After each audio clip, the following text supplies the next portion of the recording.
उत्तर प्रदेश सरकार ने अपने यहां इन्वेस्टमेंट के लिए एक बहुत सकारात्मक माहौल पिछले 8 वर्ष के अंदर हम लोगों ने तैयार किया और सकारात्मक माहौल हर प्रकार से जो भी होगा पॉलिसी के अंदर होगा, पॉलिसी के दायरे में होकर होगा। इसके लिए 33 सेक्टोरियल पॉलिसीज के साथ उत्तर प्रदेश देश का पहला राज्य है जिसके पास इतनी पॉलिसीज हैं अलग अलग सेक्टर से जुड़ी हुई। इन्वेस्टर की सुविधा के लिए हम लोगों ने यहां पर सिंगल विंडो को प्रभावी ढंग से लागू किया है। देश का सबसे बड़ा सिंगल विंडो का प्लेटफॉर्म निवेश मित्र के नाम पर उत्तर प्रदेश में है, जिसके माध्यम से हम 500 से अधिक क्लियरेंस एक प्लेटफॉर्म पर उपलब्ध करवाने का कार्य कर रहे हैं। एमओयू मॉनिटरिंग के लिए भी निवेश सारथी का उपयोग करते हुए हम इस प्रक्रिया को आगे बढ़ा रहे हैं। नियमित रूप से कहीं भी कोई प्रक्रिया अपनानी हो, सीनियर अधिकारियों के साथ साथ मैं स्वयं भी इस मामले में समय समय पर इसकी समीक्षा करता हूं कि किस क्षेत्र में कौन से एनओसीज में क्या समस्या आ रही है और उस समस्या का कारण क्या है, उसके निवारण के मार्ग भी हम लोग वहां पर निकालते हैं।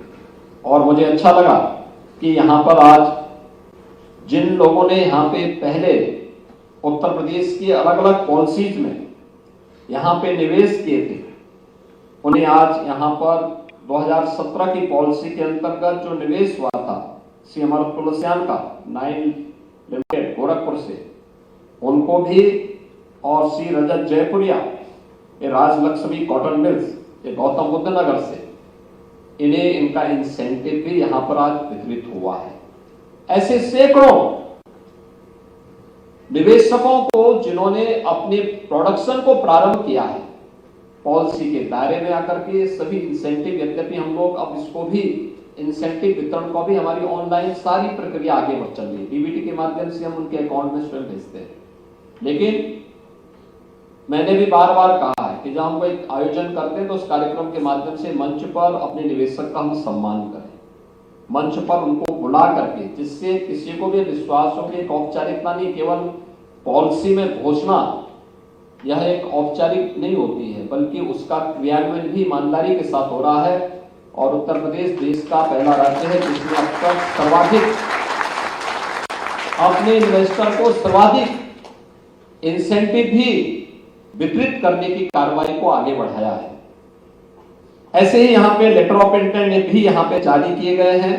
आपने देखा होगा यहाँ पर हम लोगों ने भी उस कार्यक्रम के साथ भी जुड़े हैं और 2022 के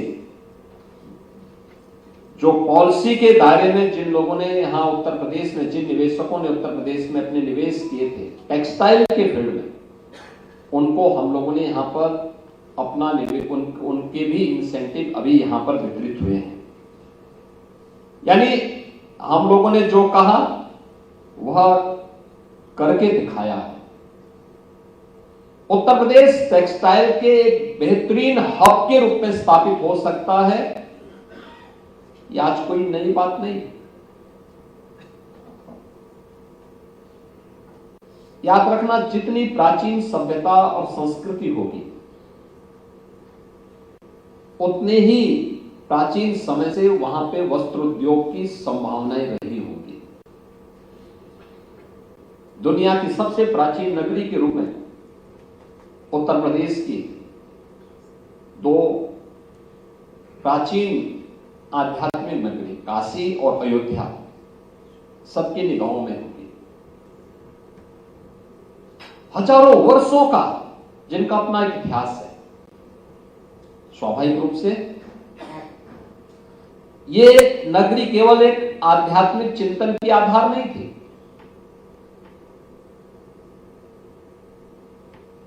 ये जितने भी हमारे प्राचीन आध्यात्मिक स्थल थे, ये केवल संस्कृति की दृष्टि से आगे नहीं बढ़ी थी, बल्कि इन्होंने समृद्धि को भी एक नई ऊंचाई तक पहुंचाने में योगदान दिया था। और आप देखते होंगे उसमें या उसके सटे हुए क्षेत्र में टेक्सटाइल की अनंत संभावनाएं पहले से छुपी रही है। जैसे काशी, भदोही और मिर्जापुर, यह सिल्क का एक क्लस्टर है।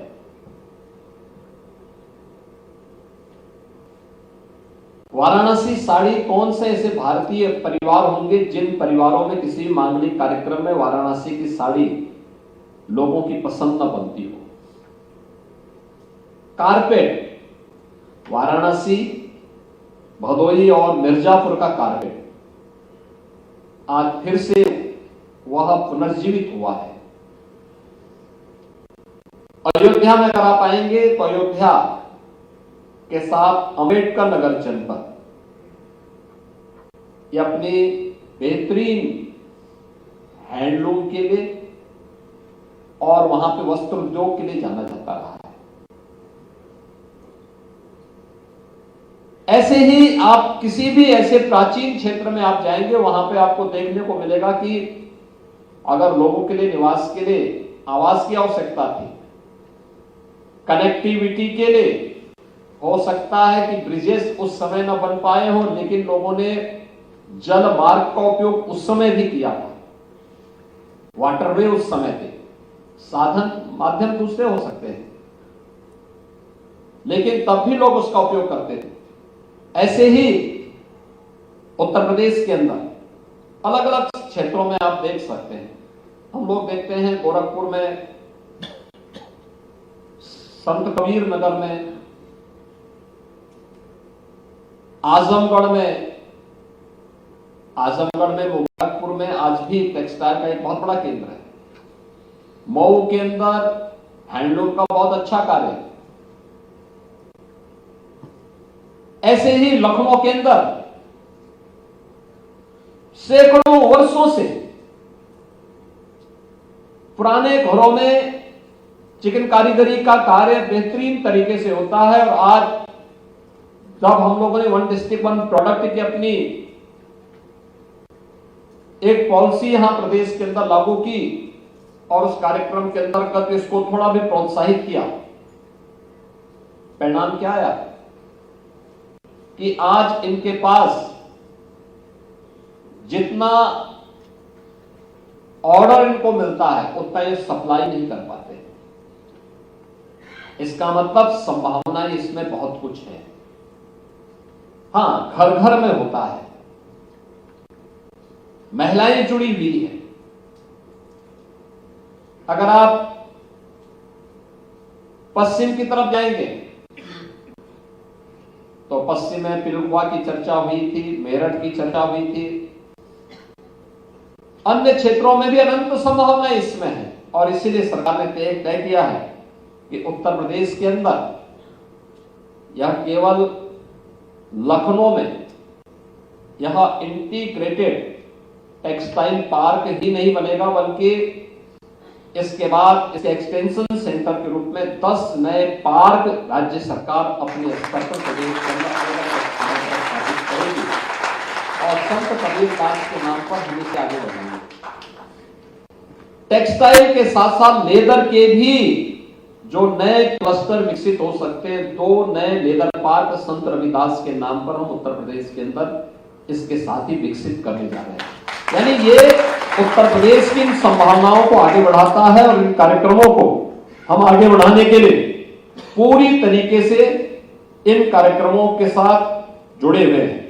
और मुझे प्रसन्नता है कि आज Uttar Pradesh handloom, powerloom, silk, textile और गारमेंटिंग की जो हमारी 2017 की पॉलिसी थी, उसके अंतर्गत जिन निवेशकों ने यहां निवेश किया था, ऐसे 80 इन्वेस्टर थे जिनको आज 210 करोड़ रुपए का इंसेंटिव वितरित हो रहा है, जिनमें हमने 2 लोगों को यहां पर किया है।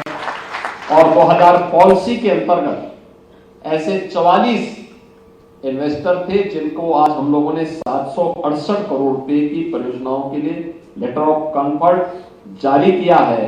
और 22 की पॉलिसी के अंतर्गत 8 करोड़ रुपए का यहां पर हम लोगों ने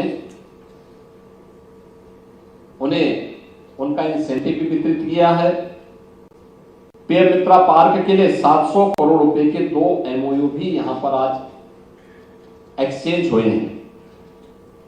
पीएम मित्रा पार्क के बारे में जो आदरणीय प्रधानमंत्री जी ने यहां पहले ही बात कही थी कि हम लोग इसको 5F से जोड़ेंगे, यानी farm to fibre, fibre to factory, factory to fashion और फैशन टू फॉरेन, यानी हम इसको एक्सपोर्ट भी कर सकते हैं।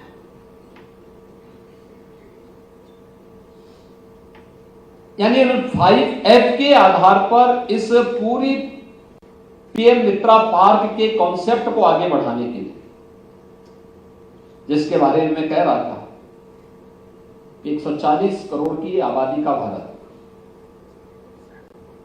और टेक्सटाइल की कोई ऐसी इंटरनेशनल ब्रांड जो दुनिया के अंदर छा जा रही हो, उसको तैयार करने का एक अवसर। रेडीमेड गारमेंट्स में जो अनंत संभावनाएं हैं, दुनिया के मार्केट की मैपिंग करके वहां तक पहुंचने के लिए हमारे पास संभावनाएं हैं, क्योंकि बांग्लादेश की कुल आबादी 16 करोड़, लेकिन दुनिया के अंदर वह रेडीमेड गारमेंट्स में छा गया। 140 करोड़ का भारत इस दिशा में आगे क्यों नहीं बढ़ सकता? एक बड़ी आबादी ऐसे जिसकी हाथ पुकारनी चाहिए, लेकिन उसको रास्ता दिखाने वाला तो कोई हो। उसकी ट्रेनिंग के कार्यक्रम को आगे बढ़ाना, उसकी डिजाइनिंग के साथ, पैकेजिंग के साथ, क्योंकि हर एक का अपना महत्व है, और उस कार्यक्रम के साथ अगर हम जुड़ेंगे तो उन सभी कार्यक्रमों को एक साथ हम कर पाएंगे। और इसमें इसीलिए प्रधानमंत्री जी ने इस बात को कहा कि पीएम मित्रा पार्क उसका कॉन्सेप्ट बहुत साफ है। कताई हो एक ही क्षेत्र में, कताई के लिए, बुनाई के लिए, रंगाई के लिए, उसकी छपाई के लिए, ये सभी एक साथ एक ही प्लेटफॉर्म पर हम लोग एक ही स्थान पर हमें सभी सुविधाएं प्राप्त हो सके, इसको लेकर के हमें वहां पर कार्य करना है। इस दृष्टि से उत्तर प्रदेश के अंदर जो ये कार्य यहां पे हो रहा है, 1000 एकड़ के क्षेत्रफल में पीएम मित्रा पार्क स्थापित हो रहा है। यह लखनऊ सिटी से एकदम सटा हुआ क्षेत्र है। आउटर रिंग रोड, जो 6 लेन का आउटर रिंग रोड बना है, यहां से 4 लेन की कनेक्टिविटी राज्य सरकार उपलब्ध कराने जा रही है। मैंने पहले भी कहा कि रोड की कनेक्टिविटी में आज के दिन पर उत्तर प्रदेश देश के अंदर सर्वाधिक एक्सप्रेस हाईवे रखने वाला राज्य है। गंगा एक्सप्रेसवे बनने के बाद 55% एक्सप्रेसवे उत्तर प्रदेश के पास होंगे देश के। रेलवे का सबसे अच्छा नेटवर्क हमारे पास, यहां से कानपुर का जो हमारा इस इनलैंड वहां पर जो हमारा यानी उत्तर प्रदेश का, हम लोग यहां पे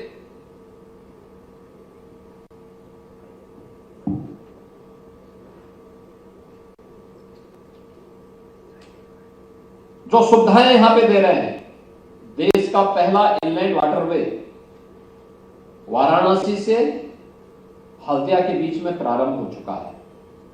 पूर्वांचल एक्सप्रेसवे लखनऊ से वाराणसी तक पहुंच चुका है। फ्रीक्वेंट आवागमन आपके लिए, लेकिन डेडिकेटेड फ्रेट कॉरिडोर की सुविधा भी यहां से कानपुर के बीच में, जो लखनऊ से आपको जब मिलेगी तो एक ग्रीनफील्ड एक्सप्रेसवे के साथ आपको ये सुविधा यहां से कानपुर से प्राप्त हो जाएगी, और डेडिकेटेड फ्रेट कॉरिडोर से आप पूर्वी बंदरगाह तक आसानी से पहुंच सकते हैं। कनेक्टिविटी का भी इश्यू नहीं।